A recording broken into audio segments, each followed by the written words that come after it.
Governments lie all the time. Well, not just the American government. It's just in the nature of governments. Well, they have to lie. And since they don't represent the people, and so since they act against the interest of the people, the only way they can hold power is if they lie to the people. You don't know what I know. You can't see the spreading state of deception. I am cruel to myself. Things will never be the same. If they told people the truth, they wouldn't last very long. I will hold my silence like a weapon in my hand. If I used it, I would murder myself. You could never understand. Columbus came ashore greeted with nothing but niceness, sailing west in attempt to find golden spices, dominated by the popes and frenzy for ISIS. The Catholic Church expelled Jews and claimed it was righteous. The first man to see land would get a reward and get a yearly pension for life, clearly from God. A young sailor saw land, said we isn't far. Columbus lied, said he saw it the evening before. They touched ground, they were greeted by the Arawak. Columbus had them locked up as prisoners in an hour flat. He wanted to find a source of gold, and that was that. And when they thought that wasn't fair, then he stabbed they back. When there was no more gold, he took slaves instead and left 250,000 Indians in Haiti dead. The men died in mines, the women died at work, the children died from lack of milk and they died in the dirt. They were just taking advantage of a passive people. They were just being the savages of massive evil. That's the church work, that's the path of massive ego. That's the blood of Abraham being stabbed by the steeple. At 16, 19, they were patiently waiting for a ship to carry slaves that was changing the nation. The white man was a cannibal praying to Satan. Hatred, contempt, or pity, or patronization. That's the cornerstone, everything racism based in. The African had a more advanced civilization. Black was slave, master was white, rationalization. 50 million dead, that's Western civilization. At first they appeared in the north, and they were helpless in the face of superior force. And all of them were chained together, they really was lost. Racism isn't natural, it's merely divorce. Before the slave trade, black was considered distasteful. By the Oxford Dictionary, I find it disgraceful. It's not a natural tendency to be bitter and hateful. It's a natural enemy of the critical staple.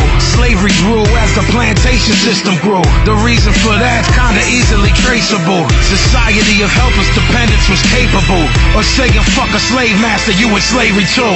7 slaves were put to death for murdering master. Fear of slave revolt had them developing faster. You a Catalan killer, an elegant bastard. I would burn the white man while smelling the ashes. From time to time, white man was part of the resistance.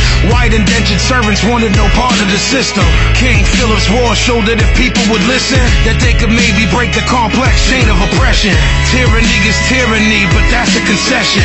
But the women, they was treated like that of possessions. Black women had it work cause they was abused. That's the white justification of Aryan blues. The next move was to dominate the Mexicans. James Polk dominated them like they was next to kin. He sent Colonel Cross to lie to them and let them in. 11 days later his skull was crushed, so message sent. We take nothing by conquest, that was the mantra. The military wasn't human, they were just monsters. Henry David Thoreau refused to pay his taxes, denounced the Mexican War and got locked in shackles. The 20th century opened, anger re-emerged. Reality of ordinary life was being heard. Anarchists and feminists came from factory work. Communism, socialism seemed to be rebirth. War is the health of the state is what Bourne said. And if you was born around that time, you was born dead. The Espionage Act had people confused, cause it was double talking, they didn't know how it be used. Supposedly it was an act against spying. Du Bois noted that was bullshit and they was lying. Charles Schenck was arrested in Philadelphia for printing and distributing leaflets cause they was helping you. He was indicted, tried and then found guilty, and spent 6 months in jail. Don't that sound silly? Had his freedom taken away by his own nation. But there's a lesson, do not submit to intimidation. The act still exists today and the shit is real. Supposedly Kennedy tried to have that shit appealed. Eugene Debs did 10 years for no purpose. He obstructed the recruiting and enlistment service. The post office started taking mail privileges of magazines who printed anti-war sentiments. A socialist named Fairchild had it right. He said that they can shoot me but they can't make me fight. They sentenced him to a year in jail and that was reckless. 65,000 men, conscientious objectors. They were sent to army bases to work there. They were treated sadistically and were hurt there.